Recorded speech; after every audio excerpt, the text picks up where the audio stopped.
신종 코로나 바이러스에 대한 걱정이 과도한 불안감과 막연한 공포로 자리하지 않도록 조심해야 할 때입니다. 개인 위생과 같은 예방법에 있어서는 과하다 싶을 만큼 잘 지켜주셔야 하지만 그렇다더라 싶게 근거 없는 얘기들로 불안감을 키우면 안 되는 거겠죠. 인제대 서울백병원 가정의학과 전문의 김경호 교수 모셨습니다. 교수님 네, 안녕하세요. 안녕하세요. 정말 사실무근의 얘기들이 참 많습니다. 중국산 김치를 먹어도 감염이 된다는 말부터 감염자와 눈만 마주쳐도 전염된다는 말도 하거든요. 근데 또 이런 터무니없는 농담 같은 말에도 혹시 하는 마음을 갖는 분들이 계십니다. 조언을 좀 해주시죠. 네, 그렇습니다. 이제 중국산 우선 김치를 먹으면은 전혀 감염이 되진 않습니다. 이 신종 코로나 바이러스는 이제 호흡기로 감염되는 거기 때문에 호흡기 감염이요? 네, 그렇습니다. 중국산 김치를 먹었을 때 우리가 소화기로 감염된다는 근거는 없기 때문에 네. 그리고 그 중국산 김치에 실제로 이제 코로나 바이러스가 있는지도 알 수가 없고요. 그래서 일단은 그 중국산 김치를 먹는다고 감염이 된다는 말은 이제 틀린 말이 되겠고요. 네.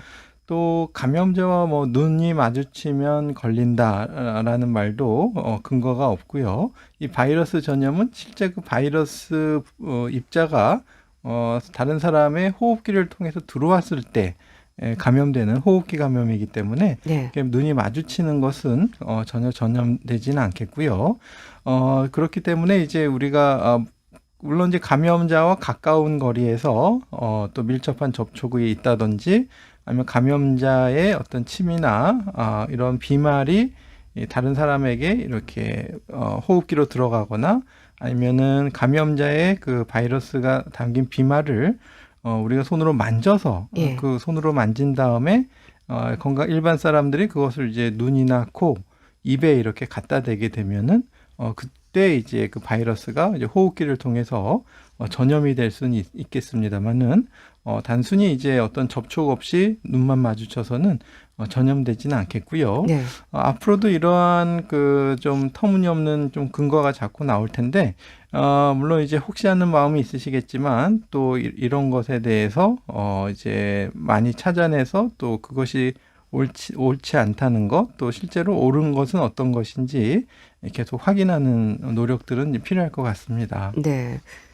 그러니까 바이러스에 오염된 손이 전염의 매개체가 되는 거라고도 볼 수 있을 텐데요. 그래서 손 씻기가 강조가 되는 것 같습니다. 손으로 눈을 비빈다거나 하는 일은 좀 위험할 수 있는 거겠죠. 네, 그렇습니다. 우리가 흔히 손으로 이제 코나 입, 호흡기를 이렇게 비비거나 만지는 것은 위험한데 눈을 비비는 것은 이제 하진 말으셔야 되겠고요. 네. 이제 손 씻기 같은 경우에도 우리가 충분한 흐르는 물에 30초 동안 비누를 이용해서 이제 손 씻기를 하시는 것이 필요하시겠고, 이렇게 흐르는 물에 비누로 손 씻을 상황이 좀 여의치 않으실 때는 알코올이 함유된 손 세정제를 이용해서 손을 소독하시는 습관도 필요하겠습니다. 흔치 않지만은 감염자의 침방울이 눈이나 코의 점막에 달라붙을 경우에는 이럴 때 아주 드물게 감염이 될 수도 있는 걸까요? 네, 그렇습니다. 우리가 이제 감염자를 실제로 이제 만날 일들은 많지는 않은데, 예. 우리가 이제 감염자가 이제 누가 감염자인지 일상 접촉에서 알 수는 없지만은, 일단 그 증상이 있는 분들, 그러니까 콧물이 나고 또 가래가 있으면서 그것들이 이제 기침이나 재채기를 통해서 우리가 기침이나 재채기를 하게 되면은 이렇게 침이 튀어서 이제 공기 중에 한참 떠 있다가 가라앉게 되는데 예. 그 거리가 한 1, 2m 정도로 보고 있습니다. 그래서 1, 2m 이내에서 이제 감염자가 어떤 기침이나 재채기 이런 것들을 했을 때 우리가 이제 코나 눈 이런 입 점막, 호흡기 점막을 통해서 우리가 감염이 될 수가 있겠고요. 네. 이제 그 침방울 하게 되면은 우리가 이제 기침이나 재채기를 통해서 나올 수도 있지만은 기침이나 재채기가 없이 이제 침방울만 가지고 있는 분들 같은 경우에도 침 안에 이런 코로나 바이러스가 있을 수 있기 때문에 그러한 침방울이 우리 말씀하신 것처럼 이제 코나 호흡기 점막에 직간접적으로 들어오는 경우에 또 드물지만 감염될 수가 있겠습니다. 네. 그래서 마스크를 쓰고 기침 예절을 지키라는 말을 하는 것 같은데요. 근데 감염 위험 어느 정도에서 감염 가능성이 생기는 걸까 궁금합니다. 그러니까 병원도 그렇고요. 격리 시설에서도 그렇고 마주할 기회가 없다면은 감염을 걱정하지 않아도 되는 건가요? 네, 그렇습니다. 이제 아무래도 감염 위험이 가장 높은 것은 환자가 계시는 병원이 되겠습니다. 네. 예, 그렇기 때문에 환자가 입원해 계시는 어떤 입원실, 그 안에는 반드시 충분한 보호장구와 마스크를 하고 들어가야 되고, 그렇기 때문에 주로 이제 의료진이 방호 장비를 갖추고 들어가게 되겠고요. 네. 우리가 일반적으로 이 코로나 바이러스는 비말로 이렇게 침방울로 전염이 되지, 우리가 이렇게 막 멀리 떨어져 있는 공기로 이렇게 전염이 되지 않는 것으로 알려져 있는데, 예외적인 상황이 이렇게 환자가 오랫동안 되어 있는 입원실이라든지, 네. 아니면 또 환자가 인공호흡기를 끼고 있다든지, 이런 경우에는 우리 침방울이 아주 미세하게 이렇게 공중에 떠다닐 수가 있기 때문에, 그런 병원이라든가 또 인공호흡기가 있는 상황에서는 감염 위험이 매우 높기 때문에 의료진들이 감염 위험이 높다고 할 수 있겠고요. 네. 일반적으로 우리가 일상생활 하실 때 마주할 기회가 없고, 또 어느 정도 이제 넓은 장소에서 또 어느 정도 멀리 떨어진 거리에서 실제로 이제 뭐 감염자가 지나갔다고 하더라도 그 상대적으로 이 공기 안에 바이러스가 많이 있을 가능성은 많지 않겠고, 예. 또 거기다가 우리가 마스크로 보호를 하고 있는 상태라면은 감염을 크게 걱정하지 않으셔도 괜찮겠습니다. 네. 중국 전역이 오염 지역으로 확대가 되면서 검역이 강화되고 있는데요. 이 건강 상태 질문지를 작성할 때 좀 정직하게 알려주셔야 할 것 같습니다. 교수님, 건강 상태 질문지는 어떻게 쓰이는 건가요? 네, 우선은 그 위험 지역에 다녀왔는지, 그리고 관련 증상이 있는지, 이런 것들을 작성하게 되어 있는데요. 물론 그 안에는 인적사항, 여권번호라든지 이름, 그리고 사는 주소를 또 기입하게 돼서 나중에 사례 관리 대상자가 되면은 그 거주지의 해당 보건소에서 연락이 가고 필요한 조치를 취할 수 있도록 이제 거주하시는 거주지 주소를 또 이제 작성하셔야 되겠고요. 네. 또 비행기 탑승 좌석을 또 이제 기입하시게 되어 있습니다. 그래서 실제로 이제 확진자가 발생했을 때 우리가 같은 비행기 내에서 약 2m 정도라고 봤을 때 이제 네. 앞뒤로 3열 정도에 있는 앉아 계셨던 같은 탑승객들은 또 이제 밀접 접촉 대상자로 또 분류할 수가 있기 때문에 네. 탑승하셨던 좌석을 쓰신다든지, 그리고 이제 실제로 지나치셨던 지역들을 이제 쓰시게 돼 있습니다. 그래서 지금 이제 우한시라든지 후베이성에서 직접 이렇게 비행기를 타고 오시는 경우에는 자동으로 이분이 후베이성에서 왔다 이런 것을 알 수 있겠지만은, 네. 경유를 하시면서 오시는데 이제 항공권이 분리된 경우에, 그러니까 뭐 후베이성에서 어떤 다른 지역에서 좀 한참 머물다가 다른 항공권으로 입국하신 경우에는 이분이 후베이성에서 왔는지를 알 수가 없기 때문에 건강 상태 질문지에 항공권에는 없지만 본인이 방문하신 도시나 국가를 기입하셔야 될 수가 있겠고요. 예. 또 이제 건강 상태에 대한 질문으로서 감염병 관련된 증상, 발열이 나셨는지, 기침이나 콧물 같은 건 없는지, 또 두통은 없는지, 또 아니면 소화기 증상으로 구토라든가 설사 같은 건 없는지, 또 아니면 어떤 출혈성 질환에 대해서 출혈 같은 건 없는지, 네. 이러한 관련된 증상들을 이렇게 기입하시게 돼 있습니다. 무증상 환자의 감염 가능성에 대한 우려도 있는데요. 현재 어떻게 설명되고 있습니까? 네, 무증상 환자 하게 되면은 실제로 이제 그러니까 바이러스 전염 가능성이 있는데 겉으로 나타나는 증상이 없는 분들, 이렇게 알 수가 있겠고요. 또 증상이 없는 분들 중에는 잠복기에 계신 분도 있겠습니다. 잠복기는 감염이 되고 안에서 이제 그 세포가 바이러스가 이제 세포 내에서 증식을 하는 시기인데, 이러한 잠복기와 또 감염 상태에서 이제 증상이 없는 상태를 우리가 딱 이렇게 구별하기는 좀 어렵겠습니다만은, 어느 정도 우리가 바이러스 증식이 충분히 일어나고 증상이 나타나기 직전이라든가 증상이 경미한 경우, 이런 경우에는 실제로 환자가 바이러스 항원을 가지고 있기 때문에 우리가 전염에 대한 위험성이 있겠고요.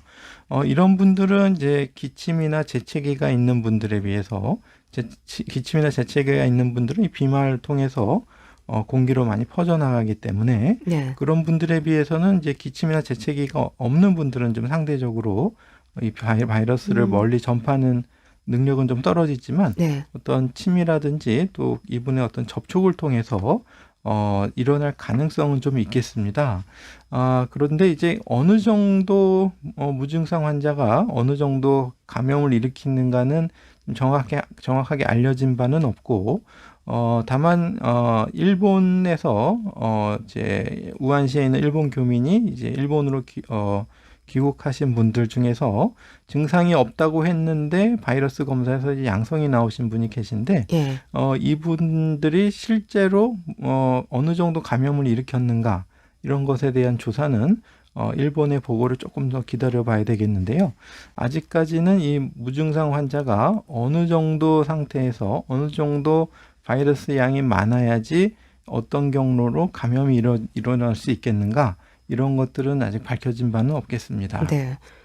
그럼 중국에서 입국한 무증상의 분들은 2주 정도는 증상의 변화라든지 여러 가지를 지켜봐야 한다고 하는데요. 2주의 시간이 지나면 그럼 안심해도 되는 걸까요? 네, 그렇습니다. 이제 중국에서 입국한 무증상 분들은 이제 실제로 바이러스 감염이 없어서 그러신 분들도 있겠고, 네. 입국 당시에 어떤 잠복기라든지 이러한 시기여서 증상이 없다가 나중에 또 증상이 나타나시는 경우의 가능성도 있기 때문에 우리가 이제 알려진 잠복기 이 하루에서 14일, 그러니까 2주 정도까지는 실제 어떤 증상의 변화가 나타나는지 좀 지켜봐야 하는 것이 필요하겠고요. 네. 이제 현재까지 알려진 잠복기 2주의 시간이 지나면 어느 정도 안심하셔도 되겠습니다.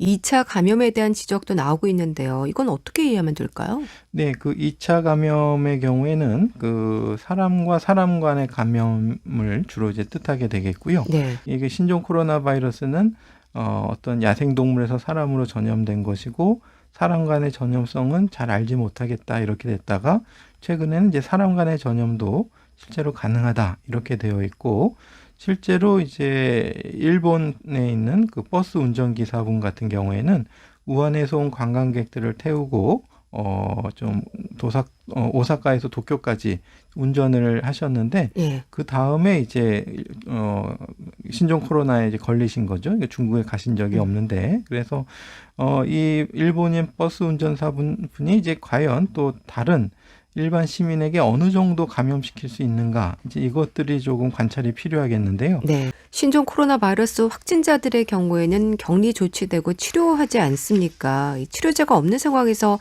이러면은 증상 완화를 위한 대중요법이 진행이 되는 건가요? 네, 그렇습니다. 우선 그 신종 코로나 바이러스는 처음에는 우한 폐렴이라 그래서 이 바이러스에 감염되면 폐렴이 걸리겠다 이렇게 생각했는데 실제로 이제 확진자들의 증상을 보니까 폐렴까지는 안 가고 어떤 기침이나 콧물과 같은 감기 증세로 시작된다든지 네. 조금 더 진행되면 이제 열이 많이 나고 전신 근육통이 생긴다든지 이러한 증상으로 나타나는 것들이 관찰되었고요. 네. 현재 항바이러스제가 없는 상황에서는 우리가 이 바이러스를 이기기 위해서는 우리의 그 면역력을 가지고 이 바이러스를 이겨내는 마치 감기같이 이겨내는 본인의 면역력이 필요한 건데요. 네. 이 과정에서 이제 너무 고열이나 근육통이 심하면 해열제나 이제 진통제를 좀 써볼 수가 있겠고요. 예. 또 이 과정에서 어떤 장기 기능이 좀 떨어진다고 하게 되면은 또 탈수가 이루어진다고 한다면은 탈수를 보충해주고 그 장기에 대한 기능을 좀 모니터링 한다든지 네. 하는 대증요법으로 통해서 환자분이 이 면역력을 가지고 바이러스를 이길 때까지 잘 이겨낼 수 있도록 여러 가지 증상과 나타나는 사인들을 잘 모니터링하는 것이 네. 필요하겠습니다. 신종 코로나 바이러스 감염에 대한 어쩔 수 없는 불안감에 마음이 편치 않은데요. 이 막연한 두려움을 가진 분들에게 조언을 좀 해주신다면요. 네, 아직까지 이 신종 코로나 바이러스가 물론 이제 잘 방역과 감염에 대한 대처가 필요하겠지만은 아직까지는 그렇게 위험성에 대해서 아주 위험하다고 밝혀져 있지는 않습니다. 네. 그리고 우리가 흔히 치사율, 사망률 같은 것도 우리가 이제 기존에 있었던 사스나 메르스에 비해서 매우 낮기 때문에 일단은 설사 걸린다고 하셔도 내가 치명적인 결과가 합병증이 생길 가능성은 매우 낮기 때문에 네. 설사 걸려도 이제 너무 걱정하지 않으셔도 될 것 같고요. 다만 이제 걸려서 어떤 아픈 거보다 내가 걸려서 이것이 다른 사람에게 전파될 수 있기 때문에 개인 위생과 또 이런 방역과 또 마스크를 사용하고 자가격리, 다른 사람과의 접촉을 좀 피하고 이런 노력들이 필요하시겠고요. 네. 신종 코로나 바이러스는 아직까지 알려진 바로는 그렇게 전염력이 강해서 여러 사람들이 많이 빠르게 전파되는 바이러스는 아니기 때문에 현재까지 알려진 지침대로 개인 위생을 철저히 하시고 외출하거나 이제 그러실 때 마스크를 쓰시고 가급적이면 이제 사람이 많이 모이는 장소라든가 사람 간의 접촉을 피하시고 또 손을 잘 씻고 하는 개인 위생을 잘 지키신다면 큰 문제 없이 이번 바이러스 유행을 넘기실 수 있을 것으로 기대합니다. 네, 알겠습니다. 과도한 불안감은 누구에게도 도움이 안 된다는 거 아시죠? 정부와 지자체가 감염 예방을 위해서 최선을 다하고 있으니까 소문에 흔들리지 마시고요. 재난 방송사인 저희 KBS를 비롯한 방송사의 뉴스에 귀 기울여 주시기 바랍니다. 정부에서 발표되는 가장 정확한 정보를 신속하게 전달해 드리고 있습니다. 인제대 서울백병원 가정의학과 전문의 김경호 교수와 함께 했는데요. 말씀 감사합니다. 네, 감사합니다.